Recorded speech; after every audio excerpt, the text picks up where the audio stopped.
Boa noite. Então, meu nome é Michele, junto com a Débora, a gente escolheu falar sobre o mamão transgênico e o uso da engenharia genética para obter resistência ao vírus da mancha anelar. Bom, o Brasil ele é o maior exportador de mamão, responsável por aproximadamente 40% da produção mundial.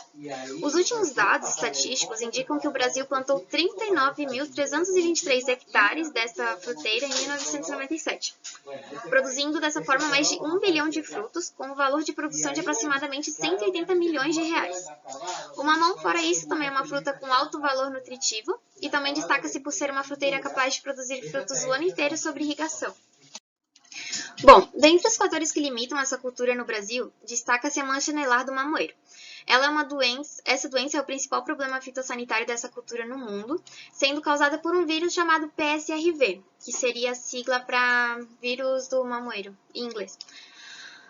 Os mamoeiros atacados por essa doença, eles apresentam clorose e mosaico nas folhas jovens, as quais perdem considerável área foliar à medida que maturam, resultando em diminuição na taxa de crescimento da planta e, consequentemente, na produtividade. E além desses sintomas nas folhas, as plantas doentes também vão apresentar estrias oleosas na parte superior do caule e manchas anelares nos frutos. O maior problema é que essas manchas anelares que cobrem a superfície dos frutos, elas reduzem substancialmente a aceitação deles no mercado. Então, por exemplo, um campo também pode apresentar 100% das plantas infectadas em um período de 4 a 7 meses após o plantio, se nenhuma forma de controle desse vírus for utilizada.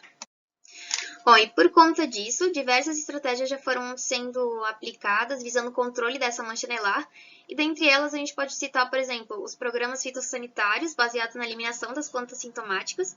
Tem também o uso de plantas tolerantes desenvolvidas em programas de melhoramento genético de forma convencional e o uso de proteção cruzada, onde uma estirpe atenuada do vírus é utilizada como vacina, protegendo a planta do ataque de estirpes severas.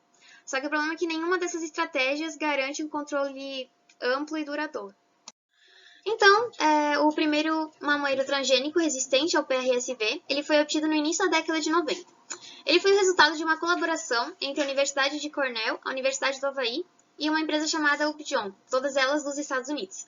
Então, a planta resultante desse trabalho, ela foi denominada de linha 551 e expressava o gene da capa proteica de um isolado havaiano de PRSV. Então, ele se mostrou resistente a este e a outros isolados havaianos, só que quando ela foi desafiada por isolados de outras regiões geográficas, inclusive o Brasil, essa planta ela se mostrou um pouco suscetível. Então, em decorrência desse fato, a Embrapa, aqui no Brasil, através do Centro de Mandioca e Fruticultura da Bahia, estabeleceu um acordo de parceria com essa Universidade de Cornell para desenvolver um mamoeiro transgênico resistente a isolados brasileiros de PRSV. Dentre as plantas transgênicas obtidas, encontram-se plantas expressando a forma traduzível do gene e plantas expressando a forma não traduzível.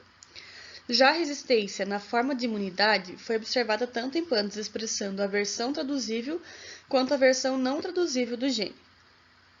Para ser considerada resistente, a planta desafiada tem que permanecer sem sintomas 3 semanas após a segunda inoculação mecânica do vírus, feita 3 semanas após a primeira inoculação. A análise molecular por PCR de uma população R1 obtida por autofecundação em uma planta resistente aos 3 isolados demonstrou não somente a passagem do transgene CP de uma geração para outra, como também demonstrou uma segregação mendeliana de 3:1 neste gene. A população R1, então, quando desafiada separadamente pelos 3 isolados descritos anteriormente, mostrou a manutenção do amplo espectro de resistência observada na planta R0.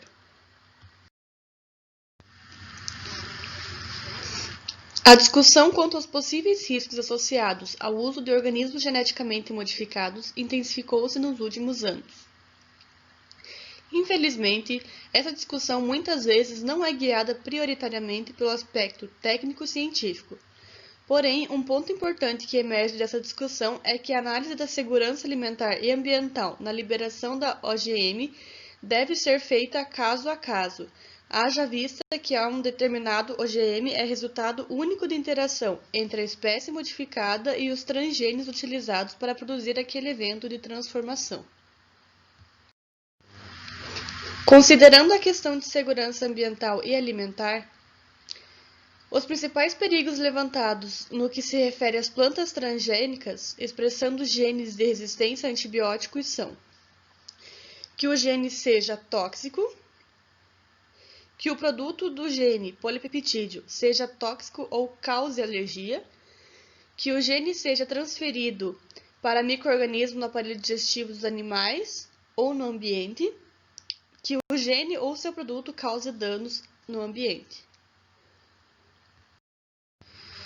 Como mencionado no slide anterior, o item em que comenta que o gene possa ser transferido para micro-organismos no aparelho digestivo dos animais ou no ambiente é o mais polêmico dos riscos. Embora já tenha sido demonstrado que pedaços de DNA iguais ou maiores que um gene podem resistir à degradação no aparelho digestivo e que a transferência de genes de resistência a antibióticos de planta para bactérias ocorre em frequências de 10 a 13, sob condições ótimas que não são as que ocorrem na natureza. Existem diversos outros fatores que precisam ser considerados quanto discutidos a esse risco. Além de resistir à degradação no aparelho digestivo e ser objeto de transferência horizontal para as bactérias presentes neste aparelho, o gene NPT2, que está sob regulação de um promotor de eucarionte, teria que passar por um processo de recombinação gênica que o colocasse precisamente após um promotor de procarionte, para que pudesse ser expresso na bactéria. Mesmo que essa sucessão de eventos ocorra e venha a produzir bactérias expressando o gene NPT2, é importante lembrar que essas bactérias teriam que estar em um ambiente em que existisse uma pressão de seleção a favor das mesmas. Caso isso não ocorresse, essa seria menos competitiva que a sua contraparte, sem o citado gene, o que acarretaria na perda do mesmo com o tempo.